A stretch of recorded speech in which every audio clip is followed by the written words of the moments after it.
que vous attendez certainement toutes et tous.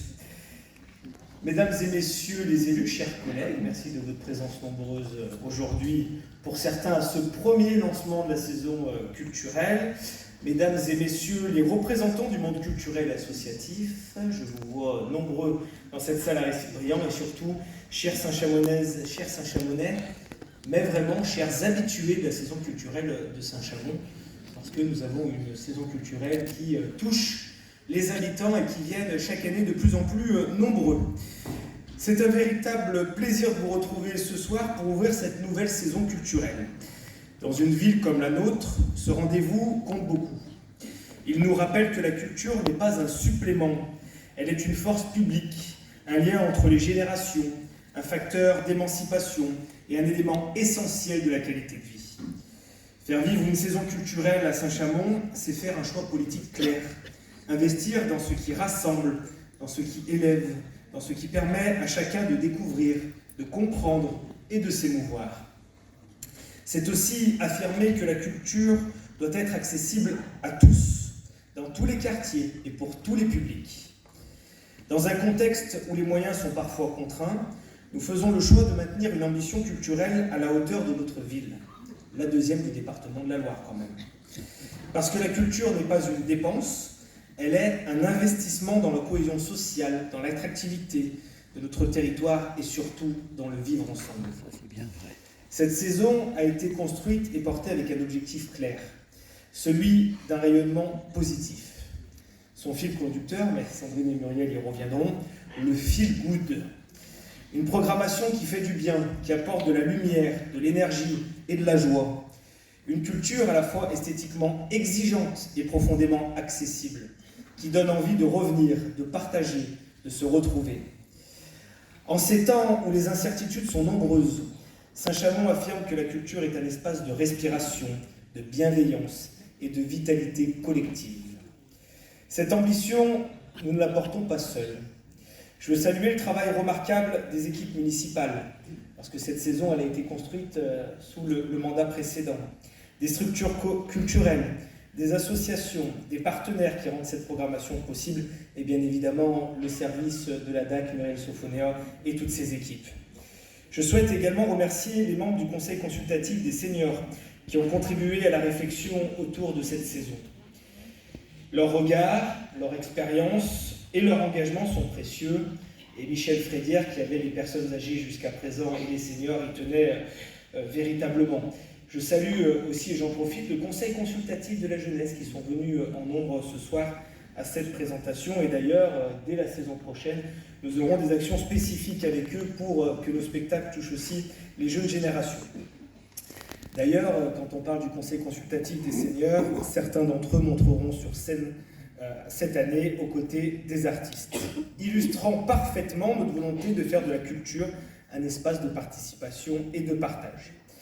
Depuis plusieurs années, nous travaillons à renforcer la cohérence de notre politique culturelle, car la culture ne peut se résumer à une succession d'événements, et vous le verrez après, elle doit constituer un véritable fil rouge qui traverse la ville, les générations et les quartiers. C'est dans cet esprit qu'une étude des publics a été menée afin de mieux comprendre vos attentes et vos envies. Cette démarche nous permet d'affiner notre programmation et de construire une offre toujours plus adaptée, plus accessible et plus ouverte. Elle s'inscrit, Sandrine, pleinement dans la dynamique du label 100% EAC, éducation artistique et culturelle, obtenue par la ville, ainsi que la reconnaissance comme ville en poésie depuis 2022. J'ai cru apercevoir Jean-Marc Garnier dans la salle, ce n'est pas lui qui nous dira le contraire. Ces distinctions sont le fruit du travail quotidien de la médiathèque Louise Labbé, je salue sa directrice, du conservatoire, je salue son directeur, de la direction de l'animation, de la culture et de l'ensemble de notre tissu associatif. Faire vibrer une ville, c'est aussi s'assurer que personne n'en soit exclu. C'est pourquoi nous avons fait de l'accessibilité tarifaire un axe fort de notre politique culturelle. À Saint-Chamond, la culture ne doit pas être un luxe. Elle doit être à la portée de toutes et de tous, de toutes les familles, de tous les budgets et de tous les quartiers. Cela se traduit par des tarifs volontairement maintenus bas, des entrées gratuites pour plusieurs rendez-vous de la saison et des dispositifs spécifiques pour les familles, les jeunes et les publics éloignés de la culture pour que chaque Saint-Chamonnais puisse profiter pleinement de cette saison, quelles que soient ses ressources. Parce qu'une saison feel good ne l'est vraiment que si elle est accessible à toutes et à tous. Fierté, innovation et ancrage local. Cette saison est le reflet de cette ambition. Une ambition qui s'adresse à tous, aux familles, aux jeunes, aux seniors, aux amateurs de musique, de théâtre ou de cirque, mais aussi à celles et ceux qui franchiront pour la première fois les portes de nos équipements culturels. Nous défendons une culture exigeante, mais jamais fermée. Et cette année, nous franchissons une nouvelle étape. Pour la première fois, le public sera invité à monter sur scène à travers plusieurs projets participatifs. La culture n'est plus seulement quelque chose que l'on regarde, elle devient une expérience que l'on partage et que l'on construit ensemble. Pas moins de 11 propositions artistiques sont portées par des artistes et compagnies de notre territoire. Saint-Chamond soutient les talents d'ici, tout en accueillant des artistes de renommée nationale et internationale. C'est tout le sens du retour des soirées live locales à la salle Roger Planchon qui ont cartonné l'année passée, qui offriront une scène à des jeunes artistes prometteurs, témoignant de notre volonté de favoriser l'émergence des talents locaux.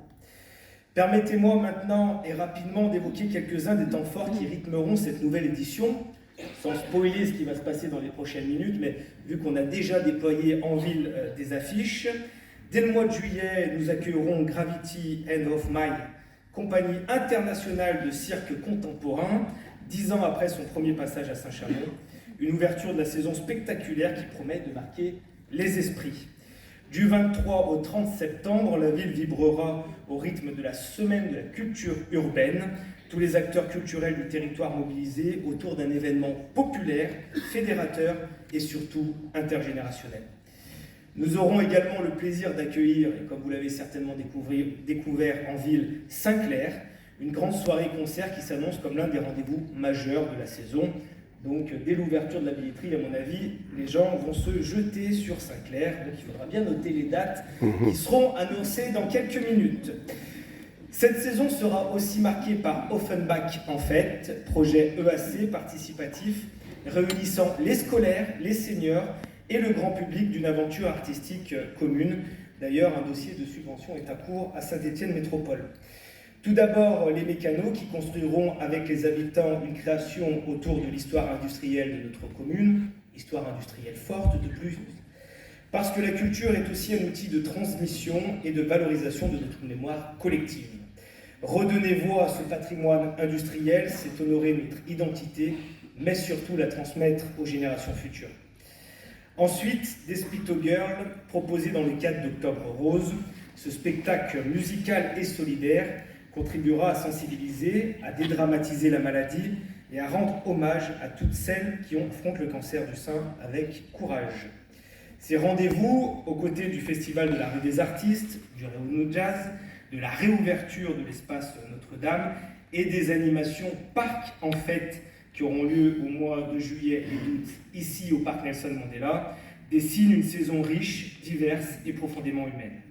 Nous accueillerons également jusqu'en 2027, pas forcément en septembre, les compagnies L'Entaille et La Désarmante. Vous les avez peut-être déjà croisées dans la ville de Saint-Chamond, qui font des ateliers pour proposer des activités culturelles dans les prochaines semaines et les prochains mois.